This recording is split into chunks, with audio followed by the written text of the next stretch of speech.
Hey, I'm Noam Weissman, and you're listening to Unpacking Israeli History, the podcast that takes a deep dive into some of the most intense, historically fascinating, and often misunderstood events and stories linked to Israeli history.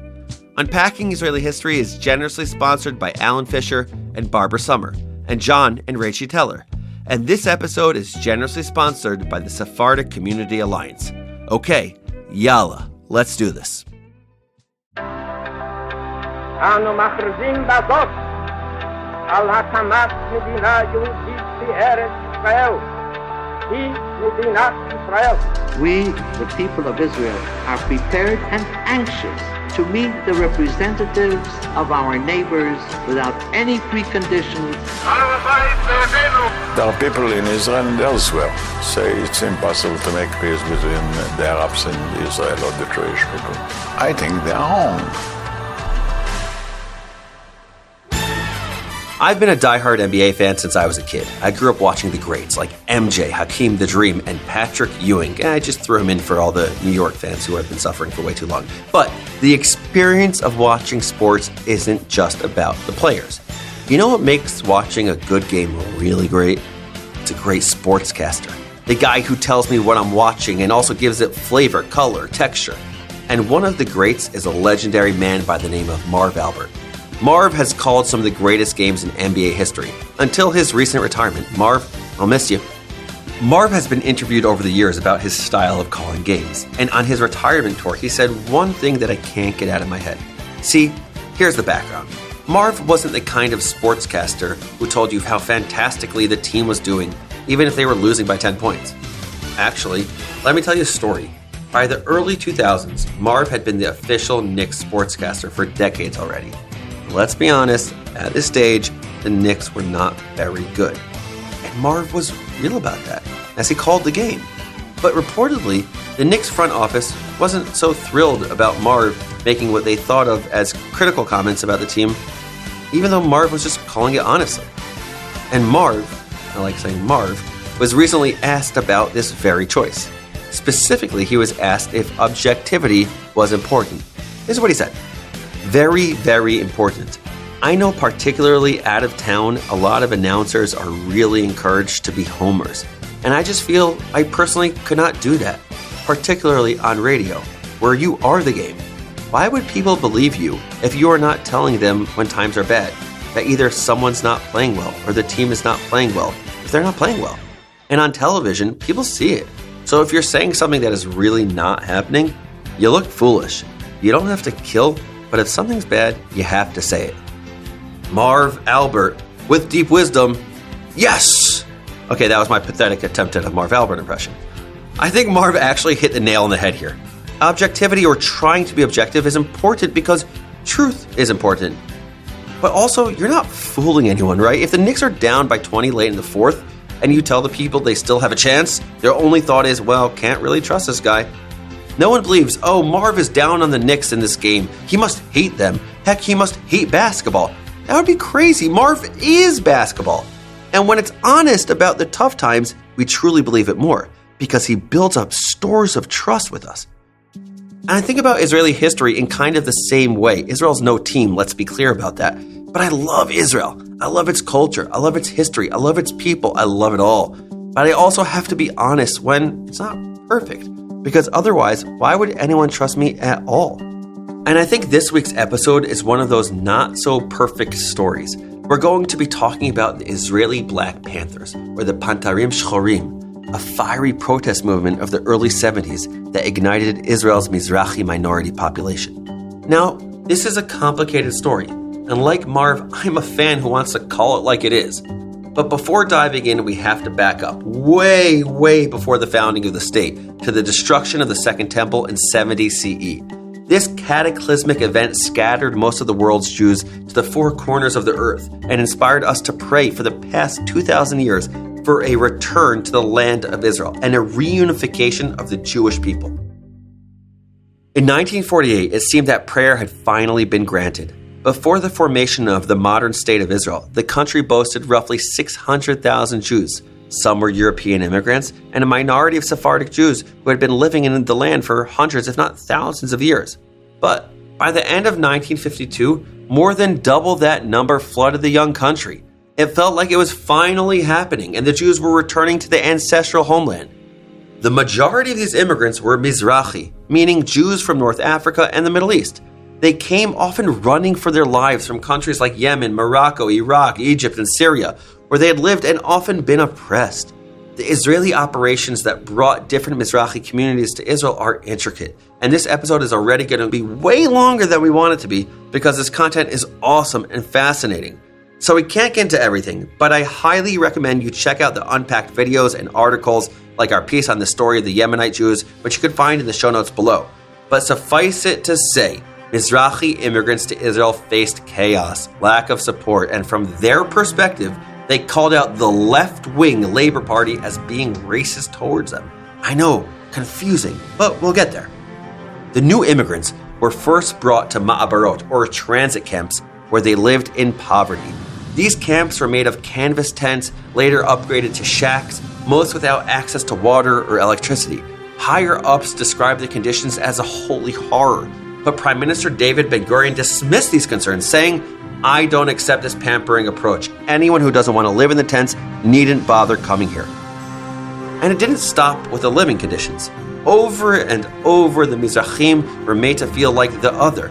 Giyar Yoseftal, who in 1956 became the Secretary General of the ruling party Mapai, said that Mizrahim have, quote, no morals, and that Moroccans were, quote, primitive people and a backward ethnic group. In the documentary The Ancestral Sin, filmmaker David Derry exposed some pretty damning facts, like Ben-Gurion explicitly saying, "It's true, there's discrimination. It's necessary." אמר דוד בן-גוריון, זה נכון, יש אפליה. זאת אפליה מוכרחת. Let's pause for a sec. I know this is hard to hear. At least it's hard for me to say out loud. And that's probably why growing up we didn't learn about this tense early history between Ashkenazim and Mizrahim in Israel.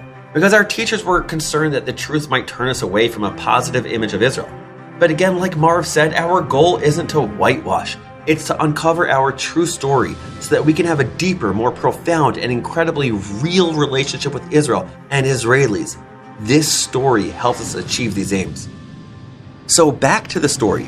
By the 1960s, the Ma'abarot gave way to the so-called development towns on the state's periphery. Mizrahim were used to bolster the state's tenuous and constantly contested borders.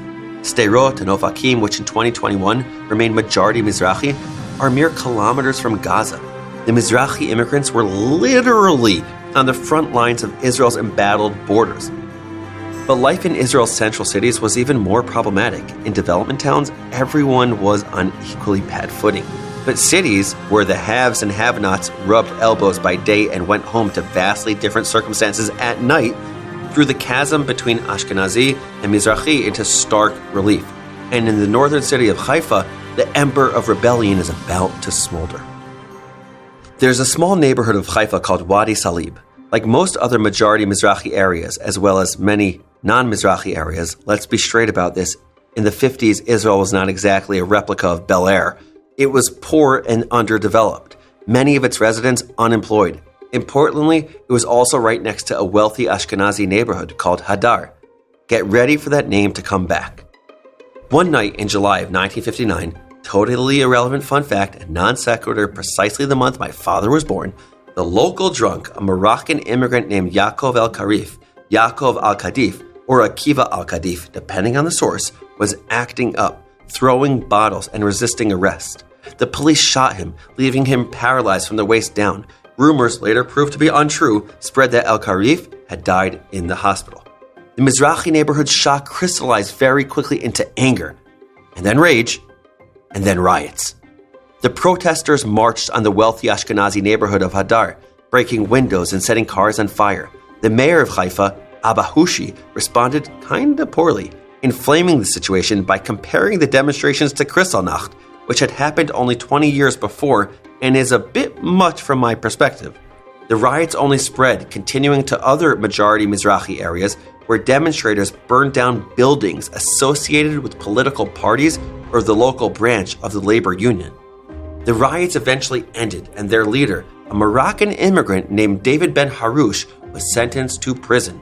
Shocking to no one, Nothing actually changed for the Mizrahim following the events of the summer of 1959, but the stage was set, the resentment continued to simmer, and within 12 years, Wadi Salib would soon be replaced in the national imagination with another neighborhood, whose residents aimed to start a more lasting revolution.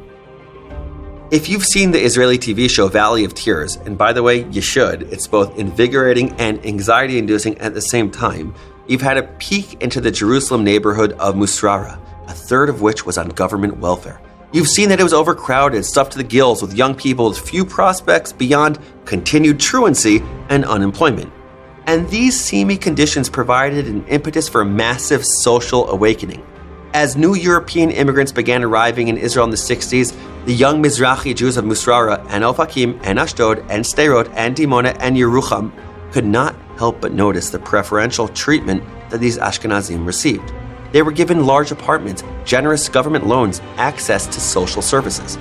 In contrast, Jews who had arrived from Morocco and Tunisia and Algeria and Libya and Yemen and Iran and Iraq and on in the early 1950s were still crowded into slums that lacked real schools or job opportunities. Mizrahi immigrants felt trapped, locked into a cycle of poverty. Their resentment soon bubbled over. And finally, now we're here at the creation of the Israeli Black Panthers. If this name sounds familiar to you as an American listener, well, it's supposed to. The American Black Panthers were established by California college students Bobby Seale and Huey P. Newton in 1966. They were sick of the Black American community being seen as second class, and while they laid out specific demands in their official platform like full employment, housing, better education, almost just as importantly, they were also determined to help the Black American community feel a sense of Black pride. But interestingly, though the focus of the Black Panthers in America was on American social ills, they also had a global consciousness. The organization often weighed in on conflicts and governments around the world. And in the Arab-Israeli conflict, they were not on the side of the Jews. In July of 1967, the Student Nonviolent Coordinating Committee, also known as SNCC, SNCC, led by Stokely Carmichael, who was known as the honorary prime minister of the Black Panther Party, published an anti-Israel screed in the SNCC newsletter. The article calls Israel an illegal state, claims that Zionist terror gangs deliberately slaughtered and mutilated women, children, and men, and then treads some well-worn territory with this cute little tidbit.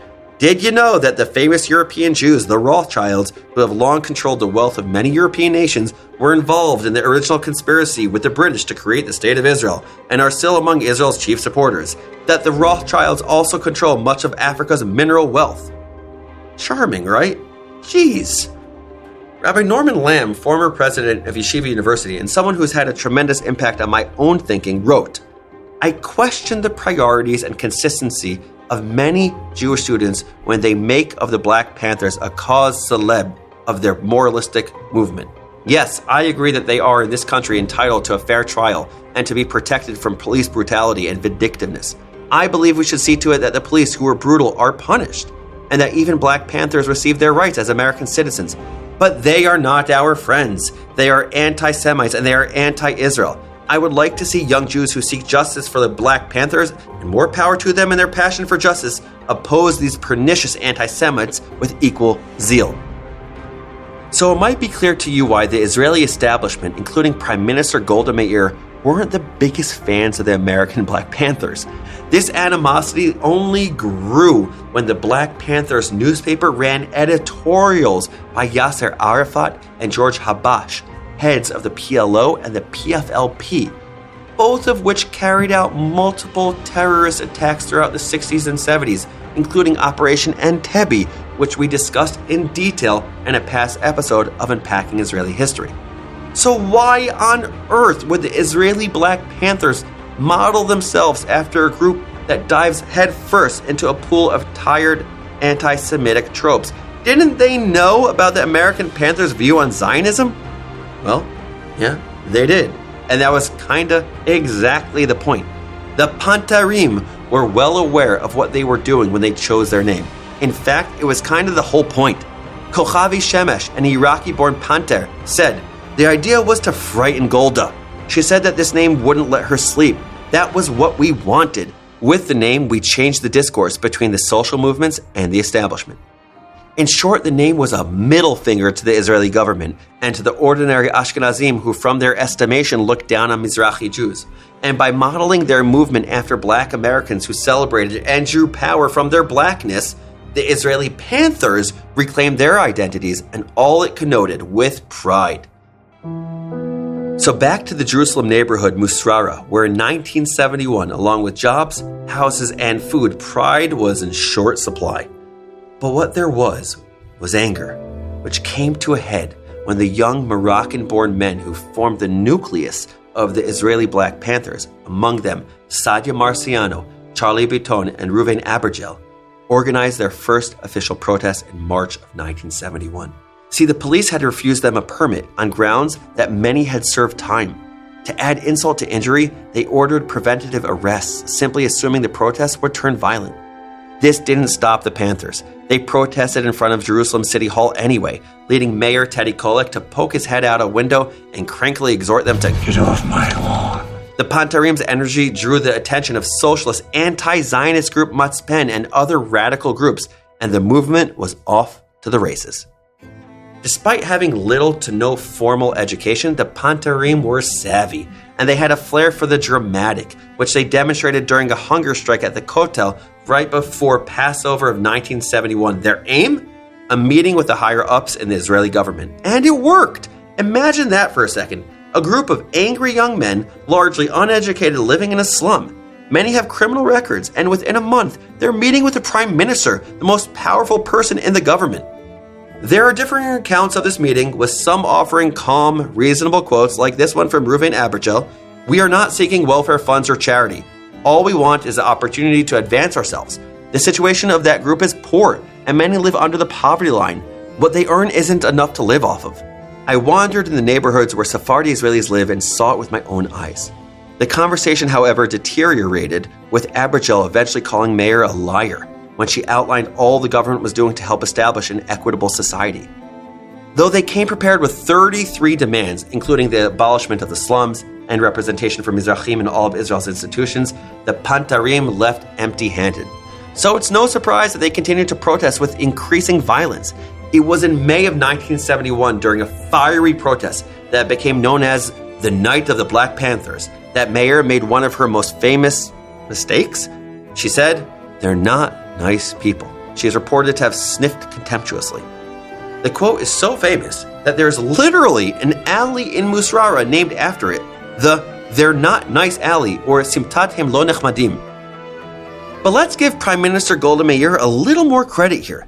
The demonstration of the night before, like many that would come later that summer, had turned violent, leading to hours of clashes between protesters and police. In a particularly ugly moment, the Israeli police beat Panter Kochavi Shemesh, who limped due to a childhood bout with polio across his legs. In short, it was bad. And the night became even worse when protesters threw 3 Molotov cocktails at police. So when Mayor famously lamented the Panthers' lack of social niceties, it was in context of that night, when a host at a political function mentioned that some of the Pantarim were nice guys. According to the Israeli State Archives, Golda responded that people who throw Molotov cocktails at Jewish police aren't nice guys. Regardless of what she meant or didn't mean, regardless of context, regardless of whether or not you agree, one thing was clear: the country was on fire. The struggle wrote itself on the bodies of young Mizrahi boys who described their treatment at the hands of police. "They grab us for no reason. They beat us up, so you break and admit to having done things you didn't even do." Sadia Marciano, one of the founders of the group, became the unofficial face of the protest when police beat him so badly his face swelled. But here's where things get complicated for the Pantarim. What exactly do they stand for? Like, yes, ending police brutality, like Rabbi Lamb said, is an easy thing to agree on. But beyond that, each member of the group had a vastly different vision of their goals. Some of the Pantarim were Marxists who made common cause with the PLO. Yes, that PLO, but others were strong patriots. According to historian Oz Frankel, one of the leaders of the Pantarim wanted to end demonstrations with Hatikva, Israel's national anthem. Others demanded that juvenile delinquents be allowed to serve in the military, an odd request, but one that speaks to how military service is a prerequisite to full participation in Israeli society. Perhaps it was this ideological confusion that prevented the Panthers from ever really accomplishing their aims. Their charitable activities, like the, quote, liberation of fresh milk from the rich neighborhoods of Rehavia to the Jerusalem slums, were stunts, important symbols, but not systemic change. When I say that, by the way, I'm not criticizing stunts or symbols. Both have real power for the collective imagination. But a bottle of milk is not food security for hungry children living in slums. A protest is not a guarantee of political representation. Complicating matters was the fact that the police had infiltrated the group almost from the very beginning. An informant named Yaakov Elbaz reported to the police on the group's activities. The HBO series Valley of Tears, which features a few fictionalized pantarim, dramatizes the tension between radicals and stinkerim. That was my painful fake Israeli accent you just heard. Israeli slang for informants. In a 2019 interview, Reuven Abergel confirmed the devastating effect of the police's infiltration. Here's what he said. People were scared to hang out with us or speak to us because they could be arrested by the police. They, meaning the Israeli authorities, worked on isolating us from the rest of our community. In either case, it's clear that the Pantarim really never made real change, or at least not the way they wanted to. Sami Shetrit, a Moroccan-born poet and professor, told Electronic Intifada that the Yom Kippur War of 1973, only 2 years after the founding of the Israeli Black Panthers, put an end to the Panthers as we know it. There were no more mass demonstrations in Jerusalem. There were no more solidarity demonstrations. It was the end of a radical period. Which is not to say that the Panthers didn't continue their activities under different auspices. The protests dried up, but Biton and Marciano went on to serve in the Knesset, though the Black Panther Party failed to win enough votes to join the government. Biton served under Hadash, the Israeli Communist Party. Marciano served for a term under Shelley, a now defunct Peace Party whose name is an acronym for Shalom LeYisrael, Peace for Israel. And though Abergel and Shemesh never served in the Knesset, they remained politically active. But maybe they did make a huge splash. When Menachem Begin ended nearly 30 years of labor leadership, it was very much so because of the popularity that he had with Sephardic and Mizrahi society, because of his strong stances against surrounding enemy Arab countries, and because of his tax cutting and price slashing, which helped the Sephardic communities. And it was much more than that. For 30 years, Menachem Begin was shouting at the labor government as an outsider, and he was viewed as the voice of those who were marginalized. It's hard to compare American and Western politics today to politics in the Middle East 50 years ago, but the left was perceived as the cultural elites who were white, European, and totally out of touch with the lower classes. Menachem Begin, a Polish Jew, was perceived in the exact opposite way. In his 1952 autobiography, The Revolt, Begin describes Etzel, his paramilitary group. We were the melting pot of the Jewish nation in miniature. We never asked about origins. We demanded only loyalty and ability. No one ever displayed stupid airs of superiority toward Mizrahim. Begin became the recognized spokesperson for the Mizrahi community, who also felt marginalized. And today the Mizrahi party, Shas, enjoys considerable influence. Today, Mizrahim serve in the Knesset. You might recognize some of their names. Shaul Mofaz, the former Minister of Defense, born in Iran. Amir Peretz, born in Morocco, former mayor of Sderot, current member Knesset with the Labour Party, the party of Ashkenazi elite. Miri Regev, former Minister of Culture and Minister of Transportation, born in Israel to Moroccan parents. Today, Mizrahim are leading scholars and professors, a number of which were quoted in this podcast. Today, a significant number of entertainers are Mizrahi, using their platform to shape our national stories, like Lior Raz, the guy who created Fauda, born in Israel to parents from Iraq and Algeria. Maor Zaguri, who showed Zaguri Imperia, Zaguri Empire, was widely praised for its rich and nuanced depiction of Moroccans living in Israel. Ben El Tavori, of the wildly popular pop duo Static and Ben El, born to a Yemenite father and a Moroccan mother. Like I said before, at Unpacked, we have a few videos about the rich Mizrahi cultural world that surrounds us today, which you've got to watch. We'll put a link to those videos in the show notes. Mizrahi culture and Israeli culture have become synonymous. I don't want to act like things are perfect. They aren't. But by most standards, the country has come pretty darn far. And I think the most important marker is this. Among regular people, not politicians, not scholars, not professors, not entertainers, there's been a huge rise in how often Ashkenazim and Mizrahim marry each other, producing, quote, mixed offspring who identify most often not as Mizrahi or as Ashkenazi, but as simply Israeli. As of 2016, it's estimated that 20% of kids born in Israel are products of these marriages. That number is likely to increase. So here are your 5 fast facts about the Black Panthers. Number 1. In the first 4 years after the founding of the State of Israel, the country's population doubled, with most of these immigrants from Mizrahi countries like Yemen, Morocco, Iraq, Egypt, Libya, Syria, and more. Number 2. These new immigrants were first placed in transit camps, and then in development towns or in city slums. They faced poverty, discrimination, and lack of economic opportunity, where their concerns were dismissed by the political leadership and social elites, leading to intense Mizrahi resentment. Number 3. The Israeli Black Panthers, or Panterim Shcharim, rose out of this resentment. They intentionally and provocatively named themselves after the American Black Panthers, both to needle the elites who hated the anti-Semitism that came out of the American group, and to try to help the Mizrahi community feel the same sense of pride that Black Americans felt. Number 4. There were a lot of internal squabbles within the group about what the Panterim's goals were. And only 2 years after founding, with the Yom Kippur War taking over the country, the group kind of fell apart. Number 5. On the whole, in the last 50 plus years, the Mizrahi community has made huge strides in Israeli society, in politics, culture, academia, entertainment, and so much more. Those are the facts, but here's one enduring lesson as I see it. You know, sometimes the story of Israel is reduced to the story of the conflict between Israel and its neighboring countries, or the relationship with the Palestinians, and of course, they are important pieces of the puzzle. But the story of Israel is so much bigger than that. Here at Unpacking Israeli History, we want to understand the full story, including the major challenge of what it looks like for a modern state to bring all of its disparate people who haven't lived together in thousands of years back to one land and one community. This was a sui generis challenge.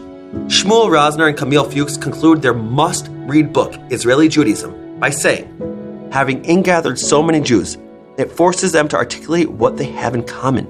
Having united so many Jews, it compels them to live together, bound as neighbors in friction and compromise. But let's let another preeminent modern Jewish scholar have the last word here, because I think Drake got it right when he said, started from the bottom, now we're here. I do think that ultimately, the story of Mizrahi Jewry in Israel is a hopeful one. We've accomplished a lot, and we still have a ways to go. That, my friends, is Zionism. Let's keep going. Thank you all for listening. If you haven't yet, subscribe wherever you get your podcasts and help us grow this podcast community by rating and reviewing us on Apple Podcasts. Now it's time for a final segment, Israel Nerd Talk, where we highlight one of you, our amazing listeners. We get the best emails from you guys, and we want to share them with the world. This week, I want to highlight an awesome letter from Matt. Here's his letter. My name is Matt. I moved to Israel from London 2 years ago to live with my fiance. It's worth mentioning that I'm not Jewish or religious, and I consider myself fairly left-wing. Having never given much thought to Israel and Palestine in the past, I was shocked when seeing it with my own eyes. Israel is young, fun, hardworking, well-educated, and an extremely welcoming country. Having always hung out with left-wing and liberal crowds, I have a hard time seeing how many misconceptions these people have about the real situation in Israel and Palestine, and I'm surprised at how little they know about the history of the region. I just want to thank you for the work you do with your podcast. I'm doing my best to share it with those interested in, but unaware of, the history of Israel. Matt, this email rocks, and I feel the same way. And please, yes, spread this podcast to everyone. I love Israel so much, but before I started really spending time there, I don't think I really got it fully. Just reading about Israel, talking about Israel, and sometimes not enough to help us really get it. Honestly, I don't fault the people who read about Israel and come to quick judgments about Israel. I prefer they don't, but I get it. If anything, we live in a society which pushes people to judge things before knowing them. So Matt, I hope that, like you, more people get a chance to come to Israel and really experience it firsthand. I'll try to meet you there. Let's get a coffee. And if you listeners, if you also have thoughts, comments, suggestions, ruminations, whatever to share, don't hesitate. Be like Matt. Send us a message at podcasts@jewishunpacked.com. Unpacking Israeli History is a production of Unpacked, a division of Open Door Media. Check out jewishunpacked.com for everything Unpacked related, and subscribe to our other podcasts. Follow Unpacked at all the social media places like TikTok, Instagram, Facebook, YouTube, and Twitter. Just look for @JewishUnpacked. And again, write to us at podcasts@jewishunpacked.com. Your email might even get on the show. This podcast was produced by Rivki Stern. Our team for this episode includes Adi Elbaz, Baruch Goldberg, and Rob Pera. I'm your host, Noam Weissman. Thanks for listening, and see you next week. Thanks for listening. Remember, please fill out that survey. You can find it in the show notes of this episode or at jewishunpacked.com/podcast survey.